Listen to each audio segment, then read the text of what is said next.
Assalamualaikum warahmatullahi wabarakatuh. Hello everyone.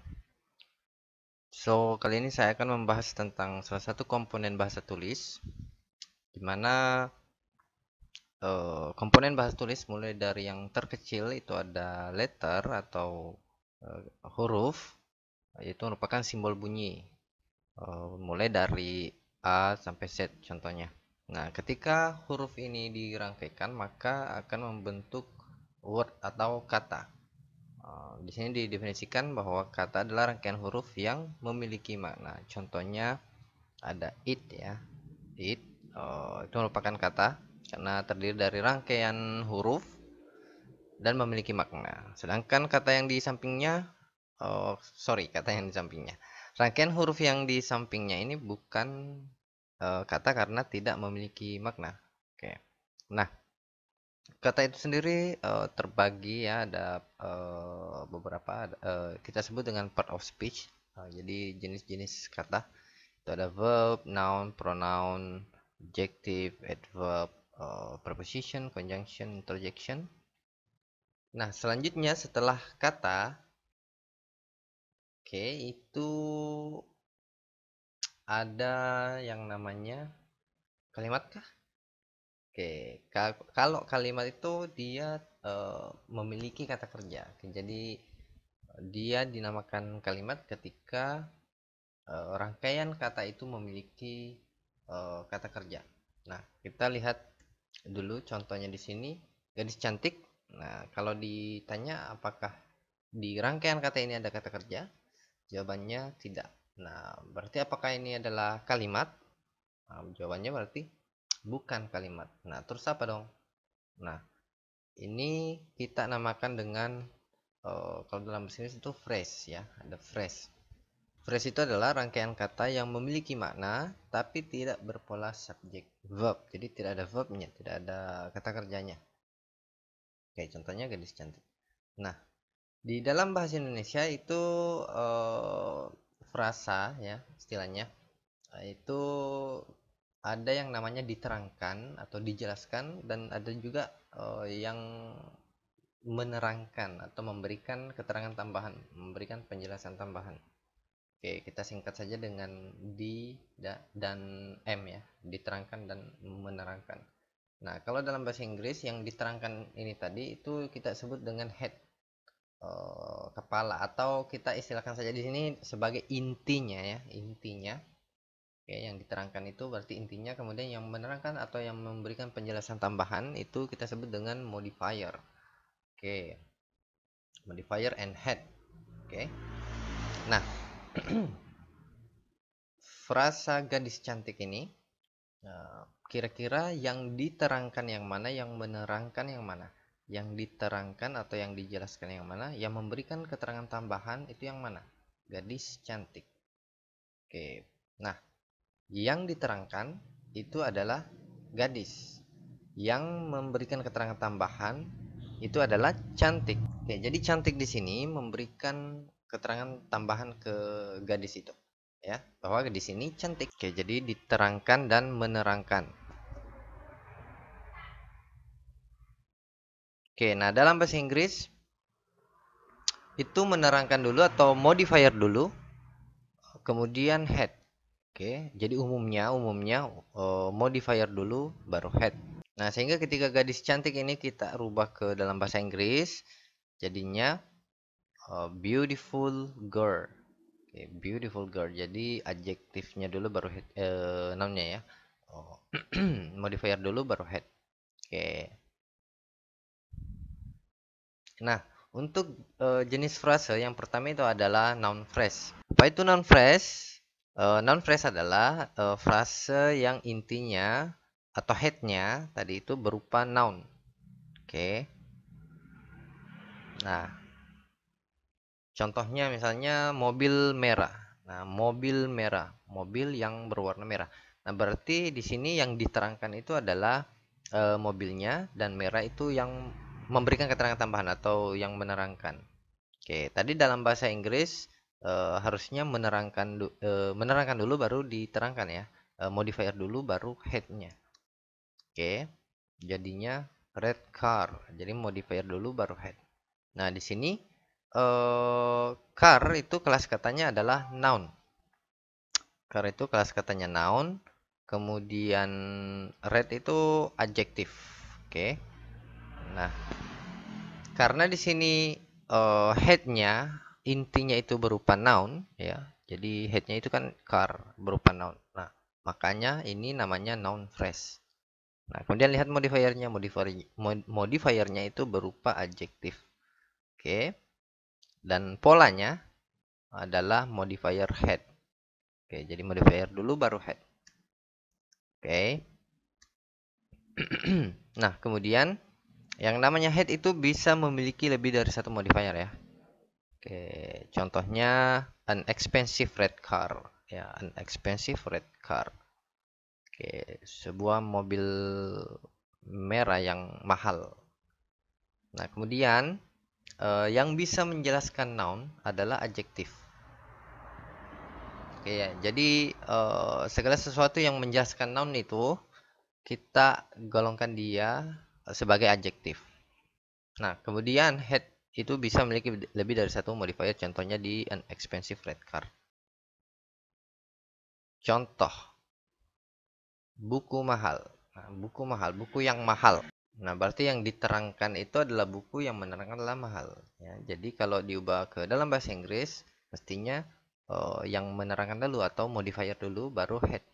Oke, jadinya expensive book. Oke, kemudian sebuah mobil. Ya, sebuah mobil.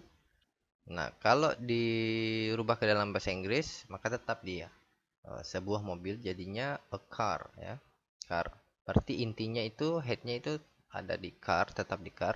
Kemudian e-nya itu jadi modifier. Oke, n jadi modifier. Nah, di sini kita lihat contoh selanjutnya, ya. Oke. Kantor polisi. Kantor polisi yang diterangkan adalah kantor. Yang menerangkan itu adalah polisi, ya. Jadi bukan kantor pos gitu, ya. Tapi kantor polisi. Nah, polisi ini di sini cuma menerangkan bahwa kantor ini adalah kantor polisi. Oke, kalau dirubah ke bahasa Inggris jadinya police office, ya, atau police station boleh. Oke, police. Nah, kita lihat tadi kalau noun phrase itu polanya modifier dulu baru head, ya. Berarti headnya itu ada di office. Nah, yang diterangkan. Kemudian modifiernya police. Nah, sedangkan tadi di note-nya itu adalah yang bisa menerangkan noun adalah adjektif. Jadi segala sesuatu yang menjelaskan noun itu kita kategorikan sebagai adjektif. Nah, makanya di sini. Nah, terus police ini apa dong? Kan noun. Nah, ada yang namanya noun adjunct atau noun yang difungsikan sebagai adjektif, ya. Oke, jadi meskipun dia asal katanya noun, tapi karena di sini dia difungsikan sebagai adjektif, berarti kelas katanya di sini adalah adjektif. Oke, jadi kelas kata itu tergantung fungsinya. Oke, dia difungsikan sebagai adjektif. Oke, itu untuk noun phrase. Ya, jadi intinya ada pada noun. Dan yang menjelaskan noun kita kategorikan dia sebagai adjektif. Dan polanya modifier head, ya. Sebenarnya bisa modifier head modifier, tapi nanti akan dibahas lebih lanjut. Baik, untuk jenis frase yang selanjutnya ada adjective phrase. Nah, kalau tadi noun phrase itu adalah frase yang intinya ada pada noun, berarti adjective phrase itu adalah frase yang intinya ada pada adjektif. Kita ke contoh. Contohnya sangat senang. Oke, sangat senang, ya. Yang diterangkan itu kira-kira yang mana? Yang diterangkan sangat atau senang? Oke, yang diterangkan adalah senang, ya. Yang menerangkan adalah sangat. Nah, oke, kemudian cukup cantik. Ya, yang diterangkan adalah cantiknya, yang menerangkan adalah cukupnya. Nah, kita bahas dulu yang pertama, sangat senang itu ketika diubah ke bahasa Inggris jadinya very happy. Oke. Nah, tadi yang jadi head atau yang diterangkan itu kan senang, ya, happy. Oke, berarti modifiernya itu very. Nah, happy kelas katanya adjektif, sedangkan very itu dia adverb atau dia termasuk adverb of degree yang menyatakan tingkatan. Ada di materi sebelumnya, di materi part of speech ya. Oke, adverb of degree. Jadi very happy, head-nya berupa adjektif, kemudian modifiernya itu berupa adverb atau adverb of degree ya. Nah, kemudian kita ke contoh yang kedua. Cukup cantik ya, cukup cantik. Nah, ketika diubah ke bahasa Inggris, kita pakai enough ya. Untuk cukup kita coba pakai enough. Apakah dia enough beautiful atau beautiful enough? Nah, lebih enak yang mana nih? Oke. Nah, khusus untuk enough itu polanya dia setelah head. Nah, berarti head dulu baru modifier ketika menggunakan kata enough sebagai modifier adjektif ya. Oke, ketika menggunakan enough sebagai adverb. Oke. Nah, jadi bukan enough beautiful tapi harus beautiful enough. Oke. Ini pengecualian untuk enough saja. Jadi untuk very adverb of degree yang lainnya misalnya to, so, extremely, apalagi pretty dan lain-lain itu tetap modifier head ya, tetap modifier head. Tapi khusus untuk enough, nah dia letaknya di belakang setelah adjektifnya. Oke, jadi polanya ada dua. Yang pertama adalah modifier head ya, ketika modifiernya selain enough. Oke, misalnya very, to, so, extremely. Dan yang kedua adalah head modifier. Nah, head modifier berlaku ketika modifiernya itu berupa enough. Oke. Nah, kemudian ini ada adverb of degree, contohnya misalnya ada extremely, to, so, very, enough, quite, rather, pretty, completely juga termasuk. Nah, misalnya to dan so. Too difficult dan so difficult, it's quite different in degree. Jadi tingkatannya berbeda ya. Too difficult dan so difficult. Kalau so difficult sangat susah, itu susah tapi mungkin masih bisa dikerjakan. Kalau too difficult terlalu sulit, it means tidak, kemungkinan tidak bisa dikerjakan ya. Too difficult terlalu sulit. Jadi seperti itu. Jadi menyatakan tingkatan. Oke, itu untuk adjective phrase. Jadi ciri-cirinya dia terdapat adverb of degree ya, dan juga adjektif. Oke, jadi ada adverb of degree, kemudian ada adjektif. Polanya modifier head, bisa juga head modifier khusus untuk enough. Kita ke phrase selanjutnya. Oh ya, ada note ya yang bisa menjelaskan adjektif adalah adverb. Oke, jadi ada note-nya yang harus Anda catat. Yang bisa menjelaskan adjektif adalah adverb. Kemudian khusus untuk adverb enough, polanya tadi adalah head modifier. Oke, jadi modifiernya berupa enough. Nah, kita ke phrase yang selanjutnya. Tadi ada noun phrase, adjective phrase. Selanjutnya adalah adverbial phrase. Di mana definisinya berarti frase yang intinya ada pada adverb. Nah, oke, atau headnya berupa adverb. Oke, kita ke contoh. Contohnya terlalu jarang ya, terlalu jarang. Oke, di sini yang diterangkan adalah jarang, yang menerangkan atau memberikan penjelasan tambahan adalah terlalu, ya, terlalu. Dalam bahasa Inggris jadinya too seldom. Oke. Jadi terlalunya jadi terlalu di sini menerangkan yang jarang diterangkan. Oke. Dan tidak berubah ya. Jadi tetap modifier had.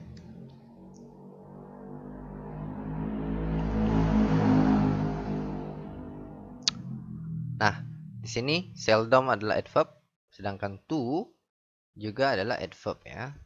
Lebih spesifik lagi adverb of degree yang menyatakan tingkatan. Oke. Nah, selanjutnya untuk kata enough, seperti di adjective phrase tadi, itu letaknya harus di belakang ya setelah head.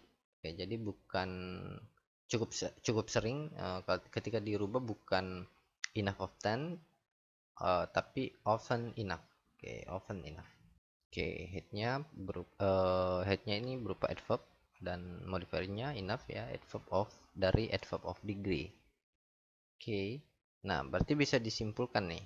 Tadi yang bisa menjelaskan adjektif itu adalah adverb ya, contohnya very beautiful, beautiful enough.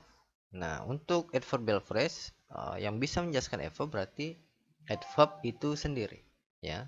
Lebih spesifiknya itu adverb of degree. Oke, jadi yang bisa menjelaskan adverb adalah adverb, adverb of degree ya. Oke, khusus untuk adverb enough seperti di adjective phrase polanya berarti head modifier. Nah, berarti polanya ada dua juga nih. Ada modifier head, oke, dan khusus untuk adverb enough dia polanya head modifier. Oke, berarti ciri-cirinya adverbial phrase itu hampir sama dengan adjective phrase, bedanya cuma di headnya. Kalau adjective phrase tadi headnya itu berupa adjektif, sedangkan ini headnya itu berupa adverb. Oke. Kemudian jenis phrase yang terakhir untuk pembahasan kali ini adalah prepositional phrase. Oke. Nah, ini definisinya sedikit berbeda. Kita berangkat dari contoh dulu ya. Nah, contoh yang pertama itu dari kayu. From wood. Oke. Nah, di sini from dari ya. Itu adalah preposisi. Nah, kalau misalnya woodnya saya hilangkan, kayunya saya hilangkan, dari kayu, kayunya saya hilangkan, dari. Dari. Bisa nggak berdiri sendiri? Nggak bisa ya. Oke, dari apa gitu ya. Oh, itu kurang lengkap, tidak lengkap ya. Jadi harus ada pelengkapnya, harus ada ibaratnya manusia harus ada pasangannya. Ya, jadi rasanya kurang lengkap kalau tidak ada. Nah, sehingga di sini ketika ada preposisi, dia butuh yang namanya object of preposisi, ya, butuh yang namanya object of preposisi. Nah, di sini yang jadi object of preposisinya itu ada wood, ada kayu ya, yang kelas katanya adalah noun. Oke, from wood ya, dari kayu. Oke, kita ke contoh lain, misalnya untuk kamu ya, for you. Nah, di sini ada kata for yang berupa preposisi. Oke, yang kelas katanya adalah preposisi. Nah, tadi ketika ada preposisi, dia butuh object of preposisi. Nah, yang jadi object of preposisinya adalah you, yang kelas katanya pronoun. Oke. Kalau you-nya saya hilangkan kan nggak bisa. For saja, for untuk siapa gitu ya. Oke, selanjutnya contoh selanjutnya ada di samping sebuah mobil. Nah, di samping sebuah mobil atau beside the car. Nah, di sini ada preposisi beside, ya, preposisi. Nah, ingat ketika ada preposisi butuh objek, pasti dia butuh objek of preposisi. Nah, di sini yang jadi objek of preposisi itu berupa rangkaian noun phrase, ya, berupa rangkaian noun phrase. Untuk noun phrase tadi headnya di car, kemudian modifiernya ada artikel ya. Oke, a car itu rangkaian noun phrase. Oke, jadi yang jadi object of preposisi di sini adalah a car yang berupa rangkaian noun phrase. Oke, sehingga kita definisikan saja prepositional phrase itu adalah frasa yang berpola preposition plus object of preposition. Nah, berarti polanya ya terdiri dari preposisi, kemudian ada object of preposition.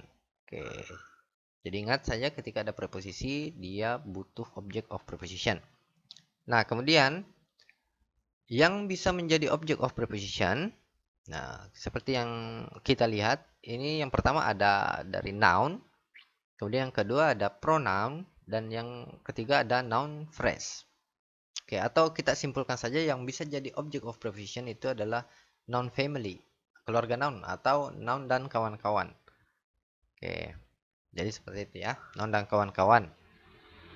Oke, note-nya preposisi membutuhkan object of preposisi dan object of preposition itu berupa object of preposition-nya berupa noun dan kawan-kawan. Kalau di contoh ini baru 3 ya, noun, pronoun, dan noun phrase. Nanti juga ada gerund dan noun clause ya yang termasuk keluarga noun. Oke, nanti akan dibahas di kesempatan lain tentang gerund dan noun clause. Oke, jadi seperti itu untuk jenis frasa ya. Oke. Nah, contohnya di sini ada the small door. Oke, the small door. Oke, di sini ingat tadi ciri-ciri phrase itu umumnya dia modifier dulu baru head ya. Umumnya modifier dulu baru head. Nah, kita lihat di sini the small door. Kira-kira ini frasa apa nih? The small door. Oke, modifier. Anda cari headnya. Anda cari headnya saja. Nah, di sini headnya itu adalah door ya. Oke, headnya door. Berarti sisanya yang sebelumnya itu adalah modifier. D-nya modifier, small-nya modifier. Oke. Atau yang memberikan keterangan tambahan. Nah, door-nya kan noun ya. Oke, noun-nya. Berarti ini adalah rangkaian noun phrase. Oke, small kita kategorikan sebagai adjektif. Ya, kalau memang adjektif, the juga adjektif di sini karena dia menjelaskan door, noun ya. Oke, jadi semua yang menjelaskan noun kita kategorikan sebagai adjektif. Selanjutnya, extremely difficult. Nah, lihat ciri-cirinya nih. Ada kata extremely yang dari adverb tadi ya, adverb of degree, extremely diikuti dengan adjektif difficult. Oke, berarti extremely di sini adalah modifier, head-nya difficult. Nah, ini termasuk karena head-nya di difficult yang berupa adjektif, berarti dia adalah adjective phrase. Oke. Kemudian di contoh selanjutnya ada at the station. At the station. Nah, perhatikan dulu. Ada at itu preposisi ya.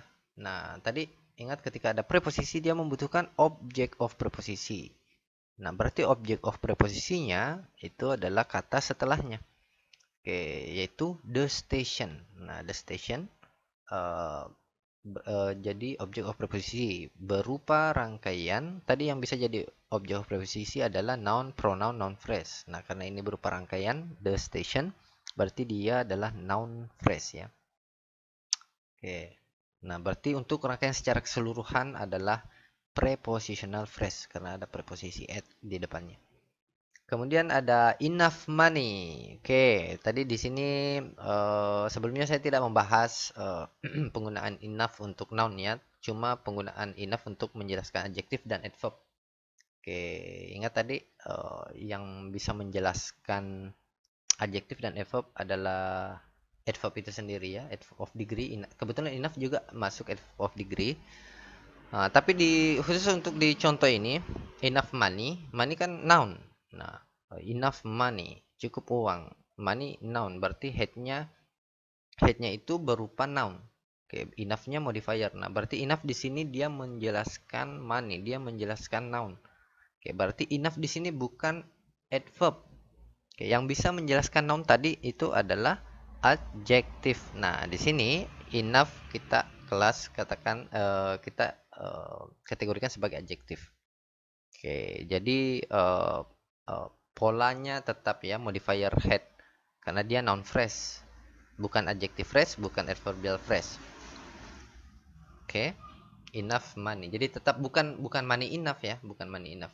Nanti enough-nya di belakang ketika dia menjelaskan adjektif atau menjelaskan adverb itu sendiri. Contoh tadi di beautiful enough gitu ya di adjective phrase atau seldom enough ya. Oke, jadi seperti itu kawan-kawan. Oke, sekian dulu. Assalamualaikum warahmatullahi wabarakatuh.